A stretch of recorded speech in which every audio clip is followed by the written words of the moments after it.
Alright guys, hopefully this is in focus for you. If not, there it goes. Now it is. I just want to give you the short-term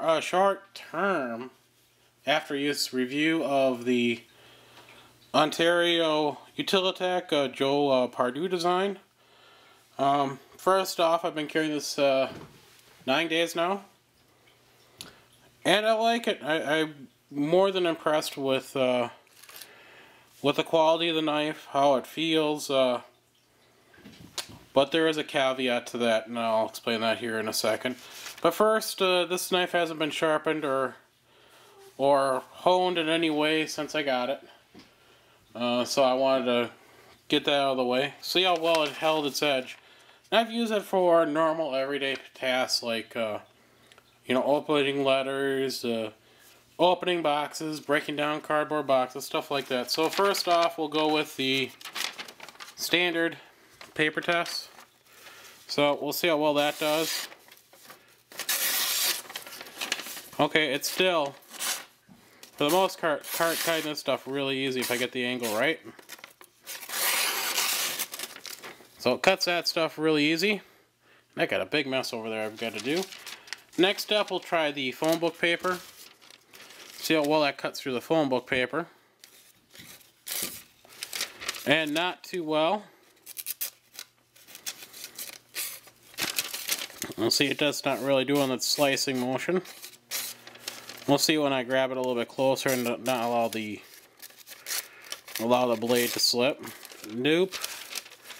It's not cutting through the paper at all. I can't even get it to grab anywhere here, so there we go. Now I finally got it cut, but it took a little bit of work. It took me a little bit of sawing action. So it definitely needs to be honed. Not a big deal. I can do that.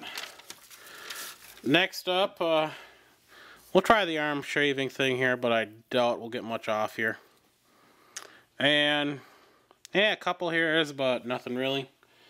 My poor left arm's starting to look a little bare after doing all these tests, but hey, my hairless arms, that's fine. Let me get this paper out of the way here, because it's just driving me freaking crazy. This is all the stuff I've been testing here today, so dang it. There we go. And pardon me while I make a whole bunch of noise and put this in the recycle bin. There we go. Alright, now for the part that I did not like about this knife.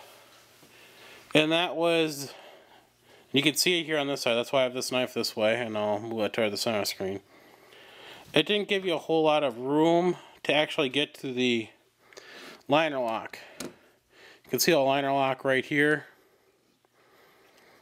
It's a little bit jimped here to get through. So what I had to do is I had to take a Dremel with a sanding wheel, and I had to sand away some of the metal and some of the plastic. About 2 millimeters of metal, roughly, and like 3 millimeters of plastic that I took off. And that was enough for me to be able to get my thumb in here and be able to get there nice and comfortably and close it. And the added bonus to it was that it made getting to that thumb stud to really flick it open really easy. Which is a little bit difficult, not bad, but a little bit difficult to get to. So that, and anybody that's got one of these or thinking about getting one of these knives and you have a Dremel, get some 120 grit sanding wheels and the sanding drum. And it's really simple if you take your time on a low speed to get this nice and smoothed out here, and room in there to actually be able to get in there and activate that liner lock. And then all I did was take some 600 grit sandpaper and just kind of rounded and smoothed over the edge, which made a huge difference here.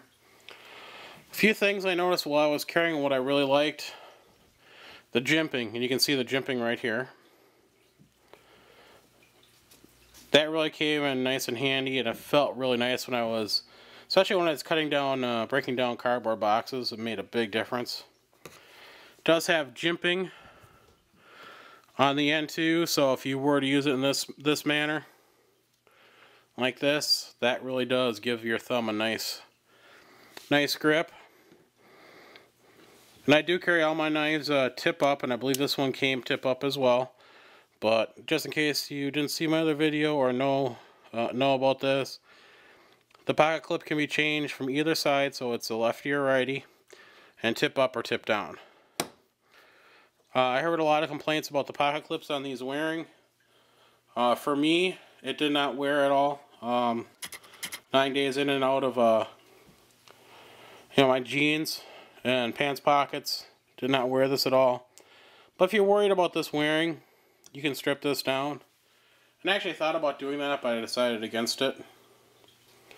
So there we go. I wanted to give you that. And again, for the novices out there, Digital Prophet, you know who you are. Thumb studs, one on each side. Put your thumb here. You just flick the knife open, especially if it's well oiled. Oh, by the way, I forgot one other thing. It did not develop any left or right play at all, or up and down play while my 9 days of using it, so that's a major plus.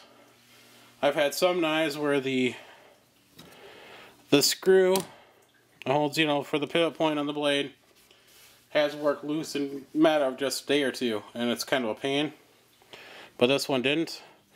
And one last thing, and then I'll let you guys go.